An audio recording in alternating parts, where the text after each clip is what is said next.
Welcome to the Low Carb Conferences podcast. I'm your host, Dr. Jeff Gerber.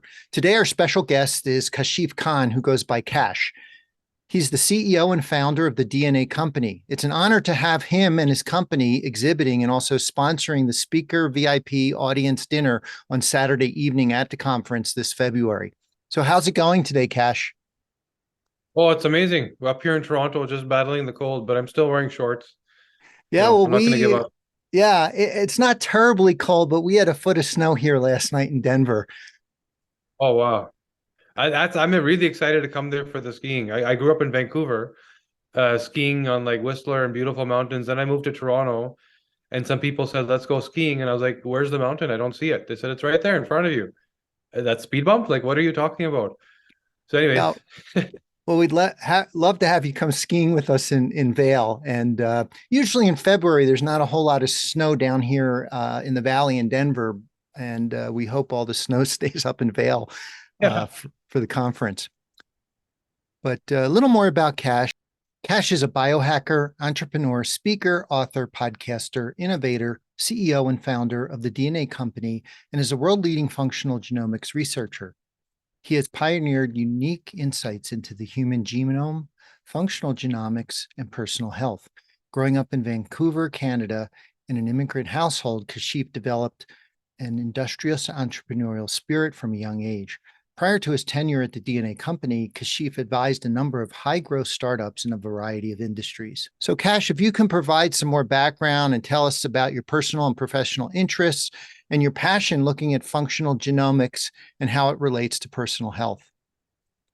Well, for sure. Like, I came from such a different world that I never thought I would be working on health and wellness. And like most people that are in this sort of functional space, it comes from like an origin story of healing yourself and then wanting to heal others, and that's what happened to me. So I'm 43. In my late 30s, I had every problem you could name, and that was the first time I had ever been sick. So I never had experiences with the dog other than allergies and things when you're young, but overall I was fairly healthy. Then all of a sudden I had eczema, psoriasis. I had crazy, horrible migraines, couldn't get out of bed, couldn't work, depression issues, gut issues. And so all of that, I was asking questions of the clinicians where I was hoping to find out why. I didn't understand that that wasn't part of the toolkit to dig into why is this stuff happening as opposed to what do we call it and what pill do I give you? My first experience having gone through all that. And so that pushed me down this, journey of how do I figure out what happened? Like all this happened at the same time. There must be something going wrong. It's food, something I wasn't doing right. So I had to self-discover. And it was first through functional medicine that I learned there was more. You could dig into root cause. Then it was through my own personal genome that I discovered there were certain genetic instructions that were just completely broken in my human genetic code, which caused me to react to my environment a little differently than my business partners and peers who didn't have these problems. And so I got labeled as sick, where it was just genetically incapable of dealing with what was actually pollution, by the way, just so you know. There was a manufacturing company downstairs in our office building that was putting toxic pollutants into the airways for which I had poor genetic ability to clear. And so the inflammatory load that caused and the trickle of chronic exposure over time, leading to eventually eczema, this inflammatory issue, migraines, neural inflammation, psoriasis, autoimmune, and then depression because of my neurochemicals we can talk about. So all that's been resolved. I'm healthier than I've ever been. And that's when I walked away from my business. We were in a marketing company. We helped startups grow, like you talked about. That's what we did. And I said, forget about all that. I found meaning. This needs to be in everyone's hand. And so we built the DNA company, funded some research, and now we're in a position where we're helping hundreds and hundreds of people every month. Yeah, well, that's great. Well, I'm kind of thinking 10 years ago, who was doing this type of genomic testing and what kind of genomic testing pointed to pollutants? Yeah. And that's the big challenge is that genetics didn't solve the big problems. So genetics, which was funded by pharma, was only looking for disease-centric solutions. Tons and billions of dollars of research, put in, but the solutions, really impactful solutions for very small problems. So rare genetic conditions, which were very hard to deal with, but they needed these solutions. Meanwhile, the big problems, according to the CDC, Center for Disease Control, 90% of our $4 trillion healthcare budget is spent on chronic disease, none of which you need to have. You're not born with Alzheimer's and breast cancer and diabetes issues. These things all happen later in life because you have the wrong habits, misaligned to your genome, which cause these problems. So that's where I thought, how do I take this human instruction manual that's been decoded and apply it to these big things? And it didn't end at DNA. And that's where to put it in a nutshell, you have to understand the genome. That was already done. You then have to understand the epigenetics of environment, nutrition, lifestyle. And when you combine those things, what's the net result? And that's how you deal with chronic disease. That's how you deal with aging. That's how you deal with optimal performance and energy and sleep and all those other things. There's no sleep gene. There's no, diabetes gene. There's insulin response and starch metabolization, low carb, for example, and how do people deal with those? So that's kind of how we looked at things more functionally. Here's the map. Here's the things that people do. When you put them together, they either experience extreme health or extreme illness. And we mapped all that out. Yeah, so the expression of the gene is really, really critical and crucial. And mainstream medicine, as you pointed out, really did miss out on that. And as a physician, when we learned about genetic testing, typically we would look at things such as genetic genes for cancer, breast cancer, BRCA, Yeah. and so forth. And like you said, it was really looking at the genome in terms of therapies, medical therapies, Yes. pharma, surgery, all that kind of stuff, but not really taking a deeper dive into functional aspects and the expression of the gene. So BRCA is a perfect example. And let's use that to paint the picture of what we're saying. Genetics versus functional genomics. Genetics is you have a certain version of the BRCA gene, which means we think that you have higher risk of breast cancer, which means as a prevention, you should likely cut a piece of yourself off. That's genetics, right? And if you ask the clinician that gave that advice, what does BRCA do? And the person who decided to go cut something off, they probably don't know. They just know that there's some data published out there that says higher risk of breast cancer. BRCA doesn't cause breast cancer. BRCA is a tumor suppressor. So if you, God forbid, got breast cancer, it's supposed to go fix it. It's actually protective. It's the thing that repairs DNA, repairs cells, and fights tumors. If you have the bad version, you just have a bad repair tool. So what we're actually saying is less likely to survive breast cancer, less likely to fight it. But we still didn't ask, why did you get it in the first place? That's functional genomics. So functional genomics is, if we look at this population, as I say, of women that have breast cancer, primarily in the menopause age, not always, but usually, there's some women which are hormonally more estrogen dominant. So in their hormone cascade, the hormones that we all make, men and women do the same thing. Women just do it monthly, men do it daily. Some women just net out a lot more estrogen. And with the genes, we can determine what's going on there. What do you actually make? That's step 1 of 3. Step 2 is, what quality do you make? Is it toxic? So there's 3 potential metabolites: 2, 4, or 16 hydroxyestrogens is what they're called. 2 is the great clean stuff that you want. 4 and 16 are potent toxins. 16 being more toxic than 4. Some women are estrogen dominant and estrogen toxic. Again, genetically, we can predetermine that. When you then know you're making that toxin, there's certain detox systems that need to kick in, like glutathionization, antioxidation, methylation, glucuronidation. These are 4 major processes that help your body get rid of the nonsense. Some women don't do that well, and we can pick that apart. Where are you actually failing? So a woman may be estrogen dominant, estrogen toxic, with poor detox response. Here's now your profile, as opposed to a gene, a profile of a woman that truly has risk, but even then maybe didn't get sick. We still need to look at the epigenetics. 85% of North American women will be on a birth control pill for some 5 to 10 years or 15 years length of period time, adding more estrogen to that estrogen fire.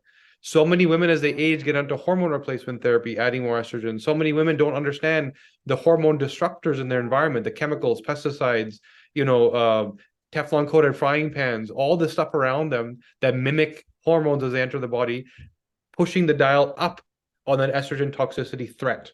That's the woman that has the profile with the poor habits to now equal the problem. Why?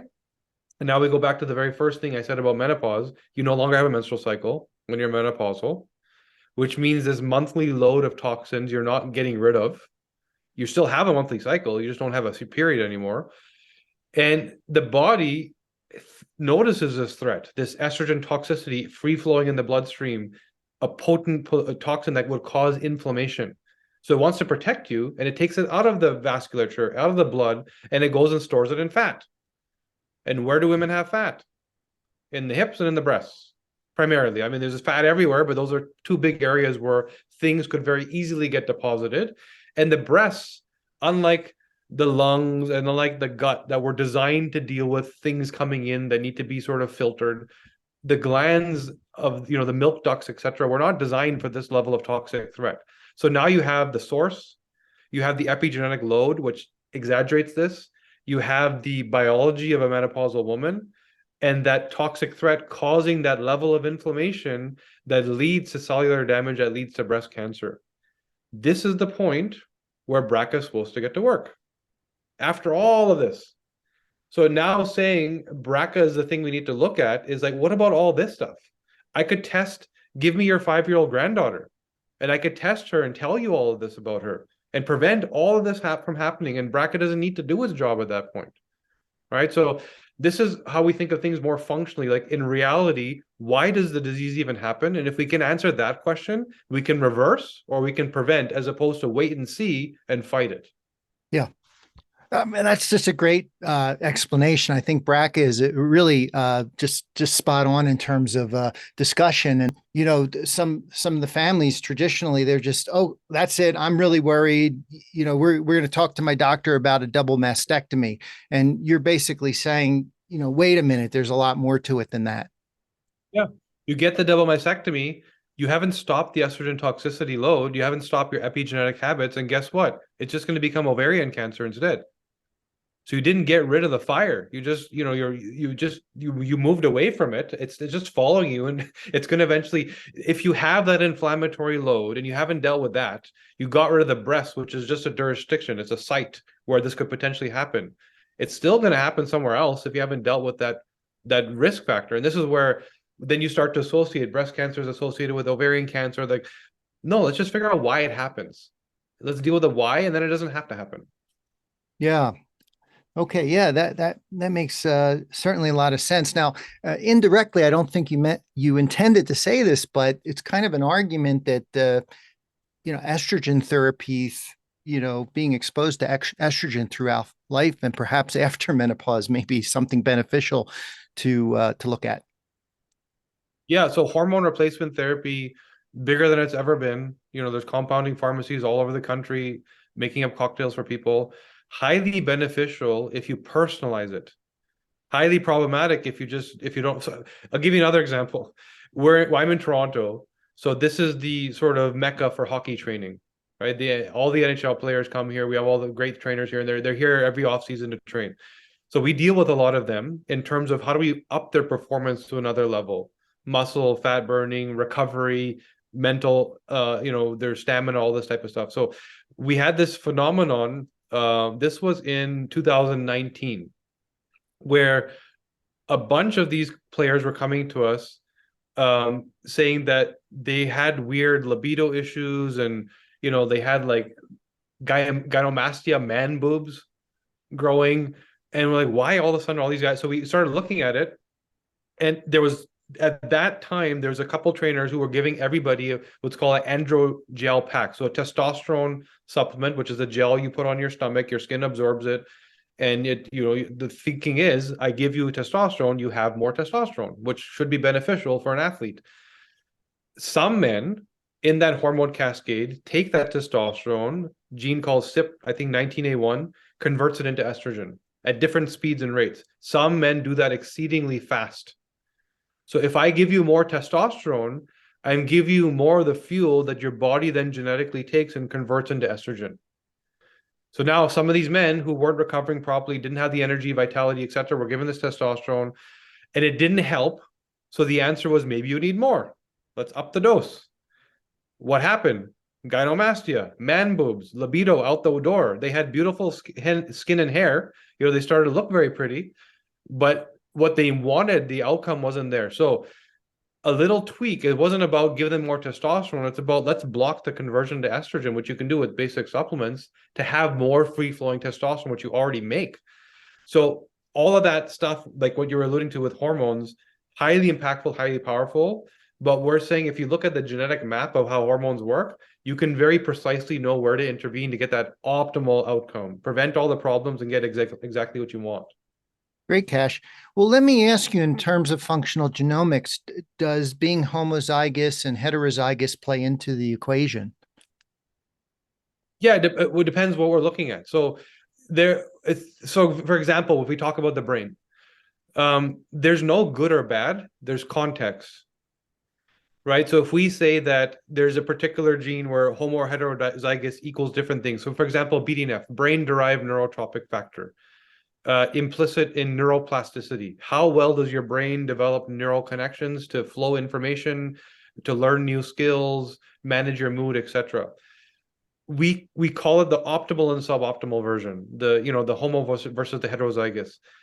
But really, it's a question of context, because there's no good or bad depending what you're trying to do with it. So the optimal version, I have really good neuroplasticity, I develop really good neural pathways. Great. So I can be the jack of all trades. I can learn a lot I might be the entrepreneur who does the legal, the accounting, the marketing. I do it all, but I do them all kind of at 80%. Versus the person that's hetero, that has a suboptimal, that has a bit of a challenge developing new neural pathways and learning new. So they're more the subject matter expert. Now, if you let these people do what they're designed for, they're going to thrive. If you get them to try and do something that they weren't designed for, it's going to feel like a problem. Right? So that person that is a multitasker, that is a multi-prioritizer, put them in that place and they are going to be optimal. Try and get them to write a book and be that subject matter expert and just sit in a lab all day and research. They're going to crash and burn. So this is where we look at, again, the functional aspect of it doesn't end at the genes. We need to understand the genes to know who you are. Then we have to look at the epigenetic habits, lifestyle, environment, nutrition. Let's match those things up and give you your best outcome, because we're all somewhat different genetically. There's 8 billion of us that are wired a little different. So it's just understanding who am I at the brain, at the heart, at the hormones, at the detox level, at the inflammation level, and then what should I be doing? And then I'll be at my best. Great. So just to explain the neuroplasticity and the whether you're homozygous or heterozygous, in that example, you're saying you could be homozygous in a good way. So homozygous means that you have two alleles of the same thing, Yes. versus heterozygous, where you may have one good allele, one bad allele, but it can also work in the opposite way. But again, it doesn't, you could be homozygous good or homozygous bad. It doesn't necessarily mean that you're going to have a bad outcome, the epigenetics and all We this just need to other. understand. Exactly. We need to understand what that means in physiology. So it can't end at the genetics where you have the bad gene, you don't do this job well. What does that equal in my body, my outcome? Because it's not necessarily bad. It's like, what am I designed for? It's kind of like saying a Ferrari is a great car, beautiful, amazing car. Try taking it off-roading. It's not going to work out that well, right? And it's try saying that a Jeep Wrangler is not as good as a Ferrari. It's a bad car. Yeah, maybe racing on the track, but on that off-road, it's going to plow it away. So that's what am I designed to do? We all have these innate superpowers, and our challenge is we all wake up and have the exact same life. We wake up, go to work, do this stuff, deal with the family, eat, go to sleep at the same time with the same circadian rhythm, versus understanding who am I on the outside and designing my life around that to be my best. Because I might be designed to be a professional athlete. I might not. Your child who you're saying go play football, right? What if they are not, they don't have enough estrogen, which is misunderstood, to actually give them the mass and strength? Estrogen is where that mass comes from. That big burly figure requires estrogen, right? How well do they bind their testosterone so that they get the energy and the strength? So if you start to understand who am I, you know what you're designed for, and if you go do that thing, you're going to be the best at it. You go do the thing you're not designed for, it's not going to work out so well. So that's a great analogy. And I'm learning as we talk, but over the years I've spoken to my patients and they've come in with all kinds of genetic testing. And my response is it's really interesting. We're learning. We don't know everything. And they point their fingers. I have this bad gene. I have that bad gene. Oh my God, I'm doomed. And I kind of have to step back and I have to say, let's talk about this. So how do you deal with that? So I say that that first step is very important. That here's my bad gene, right? But that's the very beginning. That's not the end. It's not a prescription for a problem. What it is here's where I need to focus. Here's my priority. So, for example, something like methylation, which a lot of people talk about in genetics, methylation is two things. It's sending methyl groups to a toxin to make it water soluble. So, kind of dealing with inflammation is really what it's known for. And second is managing your epigenetic expression. So, you have a gene that's doing a job based on what you're exposed to, what you ate, what you smelt, what chemicals you breathe, the gene may speed up or slow down. So epigenetic expression, how well is that being tuned, right? So methylation manages that. So if you don't manage methylation properly, you could end up with inflammation, headaches, skin issues, malaise, mood and behavior issues because systems aren't firing properly overall, head to toe. And so we look at this gene called MTHFR, very well-known methylation gene that everybody talks about, and they'll come into a clinic like yours and say, I have the MTHFR gene. Everybody has the MTHFR gene, right? So they have a certain version of it, like I'm doomed. This is no, what this means is how do you metabolize B12? Do you need folic acid or do you need folinic acid? Do you need to take some SAMe? Do you need to take your B12 sublingually under the tongue, or do you need to swallow it as a pill? It's not just MTHFR. Just like I spoke of others, we look at things in the systems that they actually exist. So methylation is not one gene. It's a baton pass of multiple steps. And if you don't understand each step, you see this chain, but you don't know which link is weak. And that's the only place where you need to focus. So genetics, step one is just here's the priority. Here's the job that my body doesn't do well, right? That's all we're saying. Or my body's doing a little too well, which could also be a problem. My body is overdoing this job. Now, what does that equal? Let's start to look at biology, which we already understand. We already understand how all these systems work and what do they equal. Now I know what to do. Here's a supplement I need to take. Here's the exercise I shouldn't do.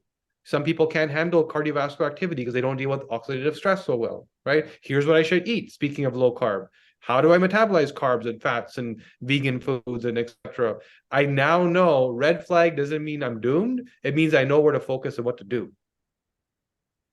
Great. Well, I had on my list to query you about methylation.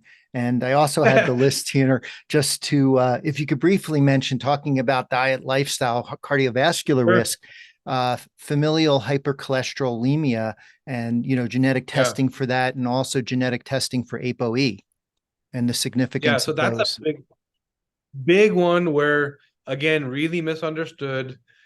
Such an easy place, low hanging fruit to affect change if you truly understood what's going on, as opposed to I have family risk.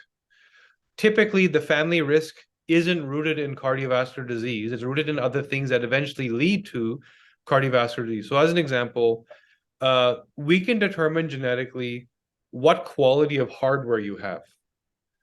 Most cardiovascular disease doesn't happen in the heart. It's usually the arteries. They get calcified, cholesterolemia, blockage, buildup, all that stuff.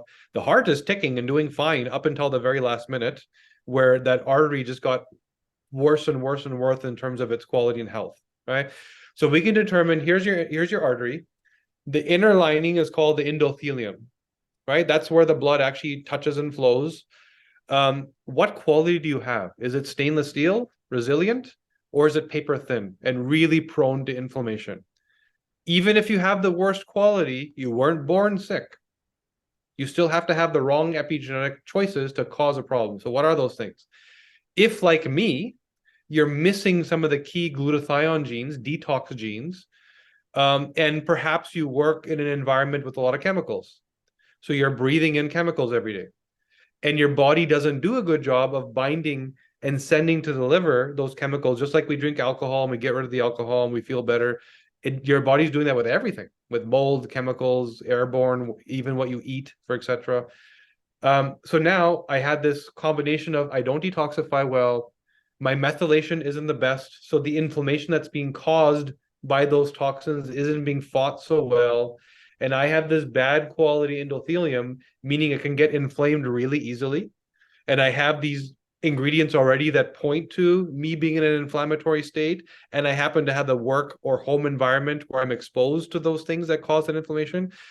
The body's response to inflammation here, which you can now assume this person probably has, is to actually deploy cholesterol to this region as like a Vaseline lubricant to reduce the inflammation. That's what the body does, right? Inflammation here, send cholesterol. Now, speaking of apoe, some people either efficiently or highly inefficiently do that process. How do I transport lipids around in my body, cholesterol? And if you can determine with apoe how well you do that. So that's another layer, functional layer of, okay, your apoe is also off. So now not only are you sending a lot of cholesterol here, but you don't move it around so well. And we know the reason why you sent it there in the first place was because of the toxins in your blood. Guess what happens when cholesterol meets toxicity and oxidation? It oxidizes itself and it hardens and deposits and builds up. So this stuff starts happening 15 years before your doctor tells you that you have a heart problem, right? It takes years and years. Your body's resilient and it will fight. And and typically by the time you're 55-ish is when you have your first chronic disease.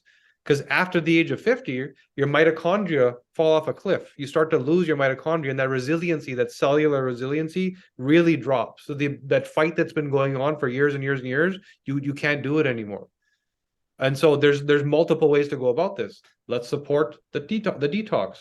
Let's support the endothelium with the right supplements. There's things that actually can specifically target this. Let's support your mitochondria and make you more resilient. And all of a sudden, this disease didn't have to happen. Right? It's truly, it sounds that simple, but it is. And we've taken people off of Lipitor. We've taken people off of cholesterol pills over and over and over again because we don't worry about this disease. We worry about the root, all these other things, and then this sort of dissipates and goes away. I love the explanation, and so this is what I've tried to do again with my patients is reassure them that this is just your genetic footprint, and we have to deal with it. Some people, we have to be more strict about the diet and the lifestyle and the things that we're going to entertain. Some are less at risk. And a funny story, a couple years back, I had the opportunity to meet with Dr. Bredesen, and I went up to him and I said, regarding my apoe status, hey, Dr. Bredesen, my apoe status is 2.2. And I was bragging to him instead of, the concern is if you're apoe 4.4.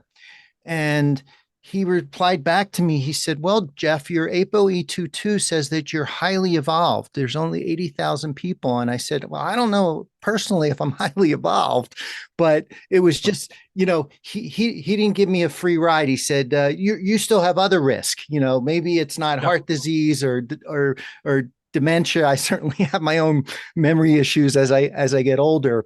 But again, it was just, you have to take it in context and, looking at diet and lifestyle. Has to be in context. Like even just talking about what is good or bad apoe, even the context of we're only saying apoe 4.4 is bad in today's reality. The reason why apoe 4.4 existed is because it was actually highly protective of our ancestors, meaning that we have chronic, ongoing, everyday, acute inflammatory insults. Our ancestors used to have once in a while acute problem, cut myself with a knife, went to battle, came home, dropped a hammer on my hand, whatever.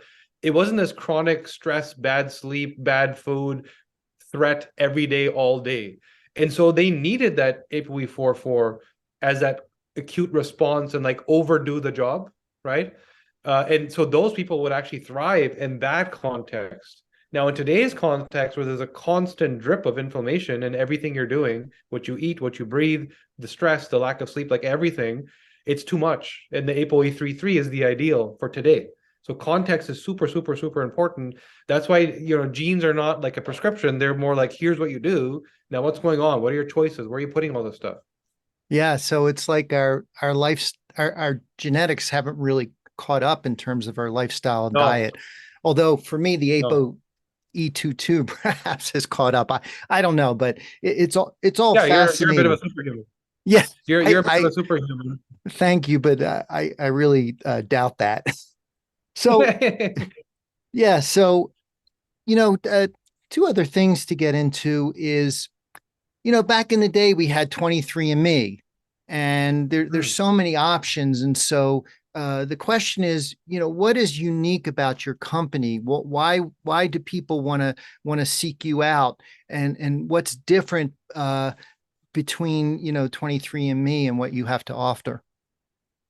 So the me coming in from the outside, and I think this was really important, is that the genetic industry, the products, the science, the research was all designed by geneticists who were very gene centric and focused on genes. And then you end up with companies like 23andMe that tell you what version of what gene you have, but can't give you an action plan. They don't believe that there's an action plan for like the way we just described for hormones, etc. The reason why we're able to do this is because I first did it for myself. So I realized that the genes weren't enough. I needed to know now what are the genes telling me to do. And so we spent 3 years studying 7,000 people, one by one by one by one, to understand N of one. How do I actually help you? And then how do I help you? And then how do I help you? And then how do I help you? Hands on for months at a time. And we started to document all these avatars, called these profiles, like the ones I've been describing. And then when you have this profile of, say, for the example, that breast cancer profile in a woman, you now know what problems are tied to it. And you also know what solutions are tied to it. And all of a sudden, I can give you action. It's actionable versus this like propensity based, you have an 80% chance of Alzheimer's.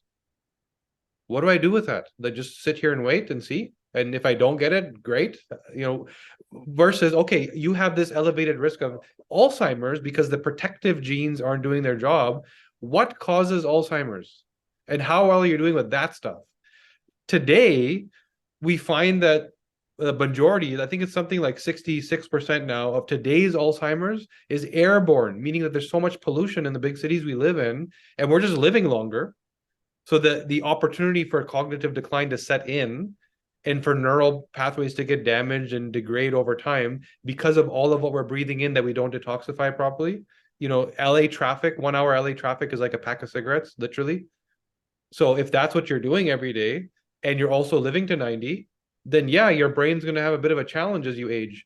So we need to understand why that. For some people, that's the why. For some people, it's actually related to carbs and insulin response. For some people, it's their gut. They don't have the right protective genes around their gut that prevent toxins from entering the bloodstream, which lead to permeability and leaky gut, which leads to leaky brain, right? For some people, it's the apoe. It's the way they deal with transport of lipids. So it's this propensity based genetics, which was what is good for research, good for developing medication and drugs. It's not good for reversing and preventing chronic diseases and slowing down aging and giving you optimal performance. That's what we do entirely differently. And most geneticists don't even believe that's what genetics will inform, because that's not what they're taught. Right. So we had to sort of create our own science around that. Yeah. Yeah. Okay. Well, back in the day, which is my second point, and you can comment on this, is that there was there was FDA regulation on what 23andMe were doing. Now, you're basically describing you're an end-to-end solution. You evaluate the genes, and then you provide solutions as to how to address it. I know with 23andMe early on, we would have patients do testing, and then we would run the genome through another company such as Prometheus. And Right. what I never understood is that, well, Prometheus could take a deeper dive, but the 23andMe could not. And the regulation was related to you're not establishing a doctor-patient relationship. You're not allowed to diagnose and treat, and not necessarily prescribe, but maybe it's loosened up a little bit. How is it that your company is able to do an end-to-end thing as you described? Well, first of all, we're thinking about how to solve problems very differently. So the problem with FDA was identify a breast cancer gene and work on a breast cancer solution. That requires clinical intervention. It requires prescription. It requires regulation. We're not doing that. We're saying we're identifying a gap in your hormones. We're identifying a gap in your detox system. We're identifying a gap in your ability to transport lipids. We're identifying a gap in your endothelium quality. We're just going to solve that. We're not concerned about the symptom. But we know if we solve that, the symptoms go away. There's these central hubs, these systems. Then there's really 6 core systems, or I should say 5, that we deal with. Cardiovascular, everything around how all of that works. Hormones, everything about your brain and neurochemicals, everything around immunity and detox, so the innate cellular health, and then diet, nutrition, metabolic health. And if you look at these 5 things, most chronic diseases are rooted in these 5 buckets. So if we can fix these 5 hubs and make you optimal in them, the spokes of the diseases go away. We don't even need to talk to you about the disease. So that being said, obviously people have a problem. They're either trying to prevent, reverse, feel better, whatever it is. A lot of it has to do with sort of longevity. I want to add 15 healthy years to my life, and not years in a hospital bed, but years playing with my grandchildren and with the energy and vitality I had when I was 25, that type of thinking. And so we feel everybody got it wrong, which is, how do we make this a clinical product, which is just more of the same, symptom masking? We're saying that's the problem to begin with. The problem is that this amazing acute care health system we have, if I break my arm and I go to the hospital, I'm going to get the best service that we've ever had in the history of human civilization. If I have stage 4 cancer, I'm going to get treated better than we've ever been able to do that. But that same thinking is applied to my diabetes, which is not how diabetes works. Right? So that's what we're doing differently. We're saying, forget about the diabetes. We know why diabetes happens. Let's focus on that. And that doesn't require medication, prescription. It requires working on systems, supplementation, diet, exercise, like the right choices and all of those things. The symptom goes away.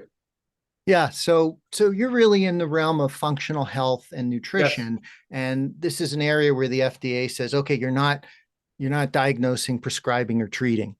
Exactly. So that makes a lot of sense. And so again, it's end to end. And so just having a look at your website, you provide test kits, and the individuals can do the full testing, and the analysis comes back. My question is, are there do you still see individuals in person? Is there consultations that are part of your services in addition to just the detail analysis? What we've tried to do is we've tried to make the report, so our reports don't look like a typical genetic report. Genetic reports are, here's what version of what gene you have, and maybe here's some data around what that means. We more speak to anxiety, depression, keto diet, hair loss. Like, these are the things that I actually understand and need to deal with. And my genes are going to inform how my body's doing that. And now I know where to focus to fix that problem. If it comes to depression, I may know why I feel depressed, and my why may be different than somebody else's why. So that's step 1, is the reports are easy to digest. You don't need a PhD to analyze them for you. The second answer is, when it comes to a clinical issue, like, hey, my mom had breast cancer, I don't want it. We do have programs where people can work with our functional genomics practitioners who have been trained on thinking the way we think. And there's a mixture everywhere from MDs down to personal trainers, depending what the need is. I need to get my fitness right, or I need to deal with my prostate cancer. So we have different levels of people that have been trained, and there's sort of 2 levels of programs. Here's my problem, I need to fix it, or give me everything, mine my DNA, and here's the problem I need to fix, and fix the problems that I didn't even know that I had. Prevent the stuff coming 10 years down the road. And that's really what we do. There's a test where you can self-serve, learn. If you implement the changes that are suggested, take the supplements, make the diet changes that are suggested, you will be a better version of yourself. Or, I need someone to work on this problem. Great, we can do that. Or, I'm an executive high performer, biohacker. I want to do everything I could possibly do. We have programs where we'll dive deep and we'll spend months with somebody on that. Excellent. So back to basics. What if somebody wants to know about their DNA relatives? So genealogy is really cool. I mean, it's an awesome thing. I've explored it myself. I found out growing up as a South Asian Afghani, Pakistani, Middle Eastern mutt that I actually have some Irish ancestry, which really blew me away. Like, where did that guy come from? You know? Yeah, That's no hair. yeah, yeah. So, I mean, our algorithms don't inform that, but I think it's an important tool to understand.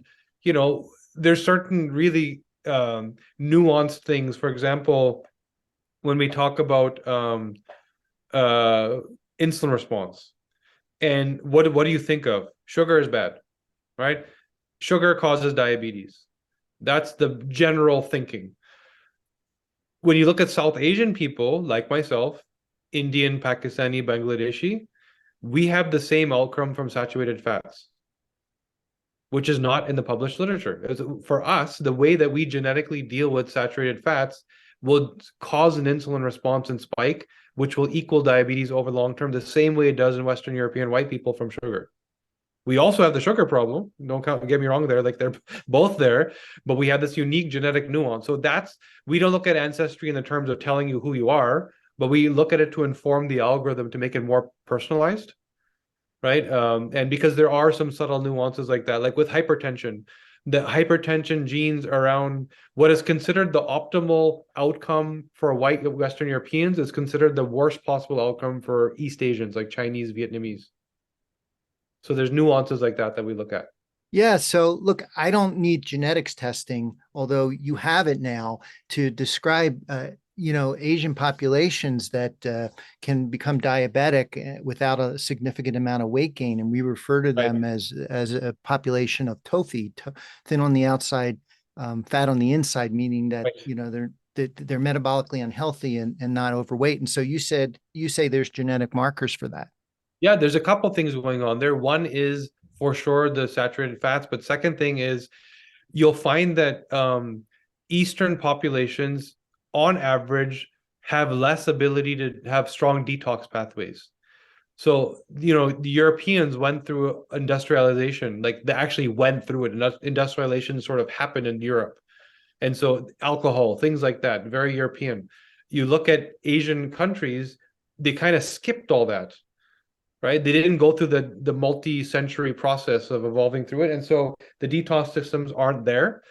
And one of our coping mechanisms, our bodies know, and we talked about this earlier, like, let's store the toxins in fat. And when you all of a sudden move from, Hong Kong to New York, or you move from a farm somewhere in Tibet, wherever, to like LA, and your lifestyle is completely changed, but your genetics haven't caught up to that, the toxic load, that burden is far too much for your genetic capacity. And that's where all of a sudden your body will store fat as a place to deposit the toxins to cope, because it's shocked, it doesn't know what to do. And you have these people that are outwardly healthy, eating well, they go to the gym regularly, but you look at their liver and they have non-alcohol fatty liver syndrome, and they don't even drink. Like, what's going on? Why is their liver all fat? This is what's going on. Is their detox pathways are non-existent, and they're in an environment they're not designed for, and as a coping mechanism, their body's storing fat to put the toxin somewhere. And that's a very hard thing to reverse. If you're only dealing with the fat, you have to deal with the toxins. That's the root, right? So we have there's nuances like that. This is where you ask a question about chronic disease and aging. Typically, we have a root cause answer. And this is what we learned from studying those 7,000 people. Yeah, that's fantastic, the research that you've done. And just to clear things up with the audience, you know, people when they go and get a genetic testing, they figure they're going to check the entire genome. Wow, that's, I'm just a little saliva and check the entire genome, but I don't think it quite works that way.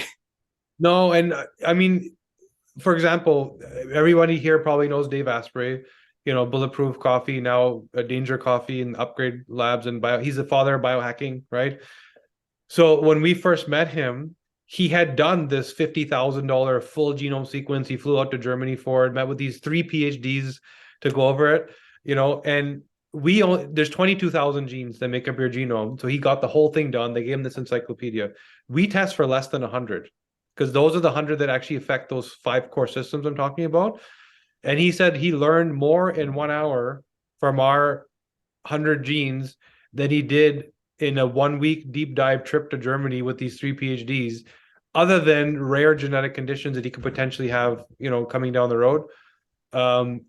Because genetics, like I said, is not how traditionally wasn't um, interpreted around chronic disease and aging. It was interpreted around rare genetic conditions. And that's why this needle in the haystack approach, more is better. Let's scan your whole genome and put AI on it and go find something. You probably already know you have that thing, right? It's like, how do I prevent breast cancer is much more impactful. So yeah, it is perfect. It's so applicable to our community of nutrition and functional minded people.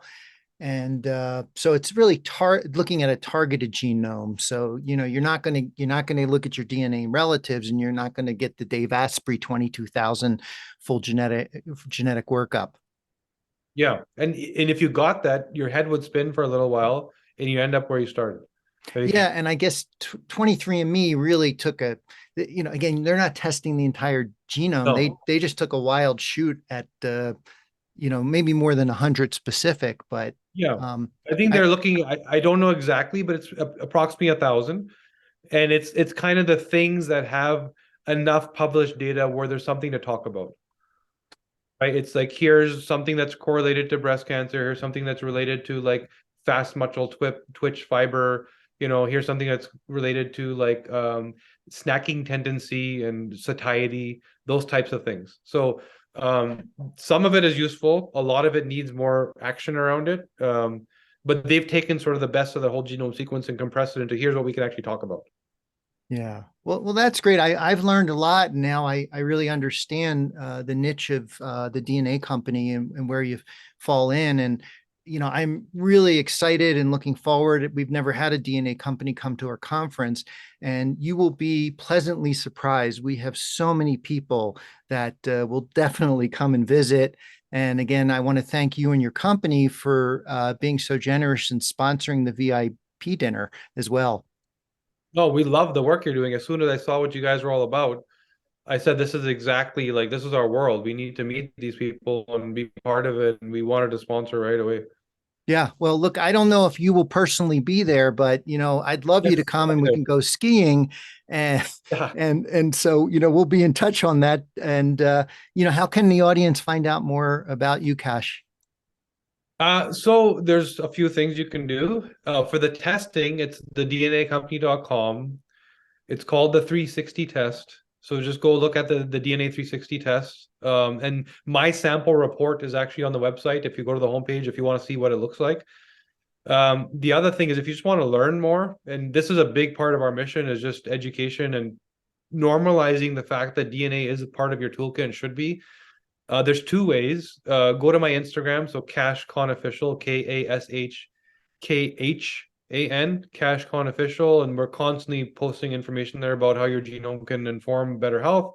Or go to our podcast. It's called Unpilled, so the Unpilled podcast, and we're constantly taking whatever relevant health topics are and understanding them from the genetic level, so people can personalize things a little bit. And we're constantly hearing like, oh, now I finally understand why I feel the way I feel.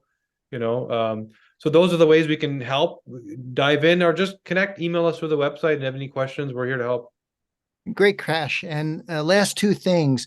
What do you enjoy most about personally coming to these conferences, and both from a personal perspective, and also if you have a message for other exhibitors that are considering joining us? Yeah, I find that whenever someone is doing something unique and powerful and something that's needed, like we speak at a lot of conferences because of course the nature of what we know is so unique and so needed in this health and wellness space that it's relevant in a lot of places. And it's like every time there's people crying, there's people just like in awe of like, I wish I knew this 10 years ago. Right? I wish I knew this for my daughter. I wish like the anxiety pill she's been on, or like those kinds of stories. And that's why we continue, like I said, even just the education, putting it out there, the impact and how much change can be impacted in chronic disease, aging, all these big problems that we're dealing with. And that's why we love to be at all these conferences and just share and teach and speak and get people educated. The impact is huge versus what people get when they have to go to their doctor and say, this is how I feel, what pill do I take? And that's exactly why any innovator that's out there that is doing anything unique and special, you gotta be a part of a group like this, because it's going to start with, like, we call it early adopters, but it's more, I don't call it early adopters in health. It's more like I've been disappointed in everything I've tried. So it's not like early adoption. It's like I'm looking for an answer. Someone please help me. And that's typically where you end up in a community like this, and then you self-heal, and then you thrive, and you understand there's a different way. So the more we can work together and make the community stronger, and build our own, call it healthcare system outside of the system that we're truly healthy, the better we'll all be. And that's why we love to participate. Great. And so the DNA company will be at our event as an exhibitor and a sponsor, and we have some other great exhibitors. And again, we invite other exhibitors to the event. We're about 2 months away. So also we have a great lineup of speakers. And as we always say, if you want to support nutrition science, consider coming to our event. And to learn more about our event, please visit lowcarbconferences.com. So that's all for now. It's great to meet you, Kash, and perhaps you'll join us for some skiing in February. I'd love to. I'm looking forward to it. Can't wait.